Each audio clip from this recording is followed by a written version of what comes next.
नमस्कार दोस्तों, एक बार फिर से स्वागत है आप सभी का हमारे YouTube चैनल ओम भक्ति स्टोरी पर।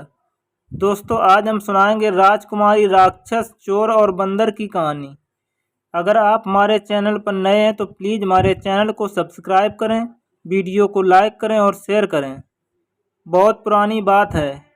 एक राज्य में रतनसेन नामक राजा राज करता था।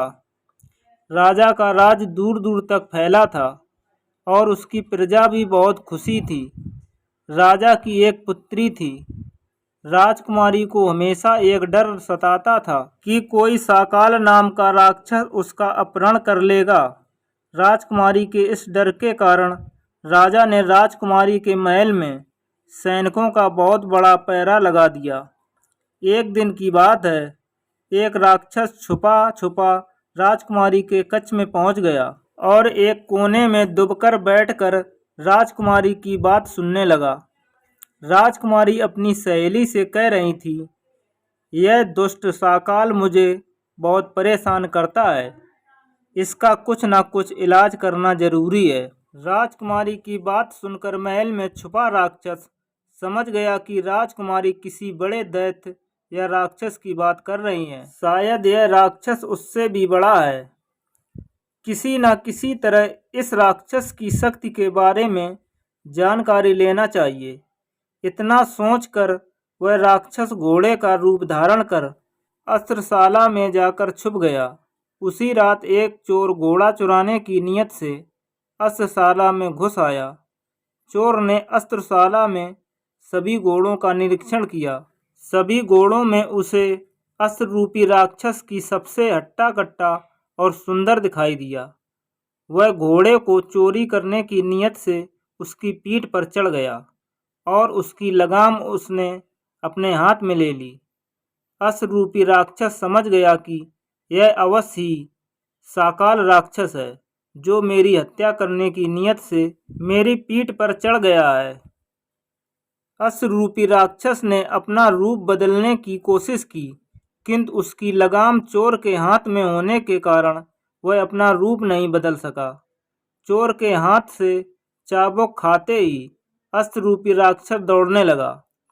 कुछ दूर जाने पर चोर ने राक्षस की लगाम खींचकर उसे रोकना चाहा, किंतु वह नहीं रुका और दौड़ता ही गया। चोर को शंका हुई कि यह घोड़ा नहीं, अवश्य कोई राक्षस है जो मुझे मारने के लिए आगे ले जा रहा है। यह आगे जाकर अवश्य मुझे गिरा देगा और मार कर खा जाएगा।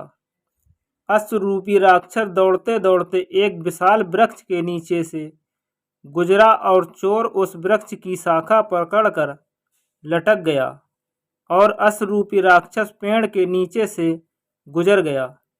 जिस वृक्ष की शाखा पर चोर था उसके ऊपर ही एक शाखा पर एक बंदर बैठा हुआ था। बंदर अस्त्र रूपी राक्षस का मित्र था। अपने मित्र को इस तरह भागता देख बंदर ने उसे आवाज लगाई, मित्र, यह कोई राक्षस नहीं है, अपितु एक साधारण सा चोर है। तुम चाहो तो इसे कुछ क्षण में मार कर खा सकते हो। बंदर की इस तरह की बातों से चोर को बहुत गुस्सा आ रहा था। जब बंदर इस तरह की बातें कर रहा था तो उसकी पूंछ नीचे लटक रही थी, जो चोर के मुंह तक आ रही थी। चोर ने गुस्से में बंदर की पूंछ को अपने मुंह में दबाकर उसे चबाना शुरू कर दिया। बंदर को दर्द तो बहुत हो रहा था, किंतु अपने मित्र राक्षस के सामने चोर की शक्ति को कम दर्शाने के लिए बहुत चुपचाप वहीं बैठा रहा। किंतु बंदर के चेहरे से उसकी पीड़ा स्पष्ट दिखाई दे रही थी। बंदर की यह हालत देखकर उसका मित्र राक्षस उसके समीप आया और बोला, मित्र, तुम कुछ भी कहो, लेकिन तुम्हारे चेहरे से हाव भाव स्पष्ट बतला रहे हैं कि इस भयानक साकाल राक्षस से तुम्हें बहुत डर लग रहा है। इतना कहकर अस्त्र रूपी राक्षस वहां से भाग गया।